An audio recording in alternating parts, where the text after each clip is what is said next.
శ్రీకృష్ణుడికి ఎల్లప్పుడూ అర్జునుడి వద్ద గడపాలని చాలా కోరికగా ఉంటుంది. ఇది రుక్మిణీదేవికి చాలా కష్టంగా అనిపించేదట.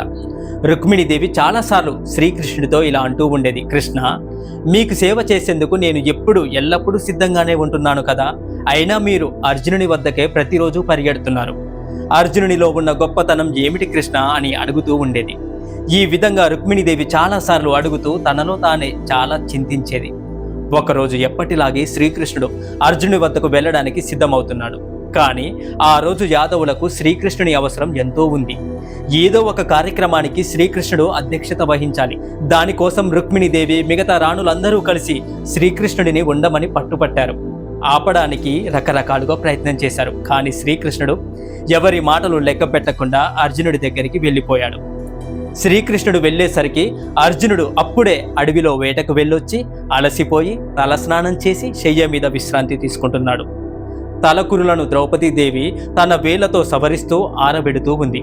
శ్రీకృష్ణుడు మెల్లగా వెళ్ళి ద్రౌపదీదేవిని పక్కకు పొమ్మని, శ్రీకృష్ణుడే అర్జునుడి యొక్క కురులను తన వేళ్లతో సవరిస్తూ వెంట్రుకలను ఆరబెడుతున్నాడు.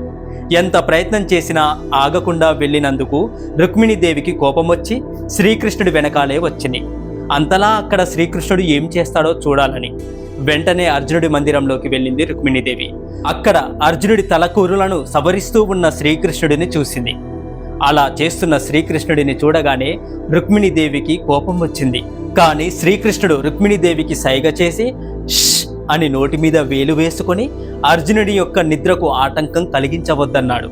పైగా నీవు కూడా రా, అర్జునుని యొక్క కురులను సరిచేద్దువు కానీ అని సంజ్ఞ చేశాడు రుక్మిణీదేవికి. శ్రీకృష్ణుడి మీద అపారమైన ప్రేమ భక్తి కలిగిన వారు శ్రీకృష్ణుడి సైగతో చెప్పితే ఎవరైనా సరే హృదయాన్ని మైమరిపించే తన్మయత్వంతో తేలిపోతుంటారు. అలాగే రుక్మిణీదేవి కూడా శ్రీకృష్ణుడు చెప్పగానే అర్జునుడి యొక్క కురులను సవరించే పనిలో లీనమైపోయింది. తల ఆరిందో లేదో చూడు అని ఆమె బుగ్గలకు కేశాలను అలా స్పృశించాడు శ్రీకృష్ణుడు. దాంతో రుక్మిణీదేవికి కొంచెం కోపం కలిగింది. అర్జునుడి యొక్క కేశాలు నాకు తాకిస్తావా అని శ్రీకృష్ణుడి వైపు కొంచెం కోపంగా చూసింది రుక్మిణీదేవి.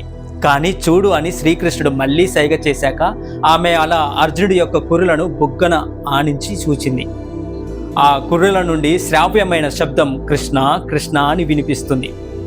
రుక్మిణీదేవికి చాలా ఆశ్చర్యం వేసింది. అర్జునుడి వెంట్రుకల నుండి మధురమైన కృష్ణ శబ్దం వినిపిస్తుందని. రుక్మిణీదేవి యొక్క అహంభావము పటాపంచలైపోయింది. తనకే ఎంతో ప్రేమ అనే భావన తొలగిపోయింది రుక్మిణీదేవికి. అర్జునుడికే అపూర్వమైన ప్రేమ అని తెలుసుకుంది. హరే కృష్ణ.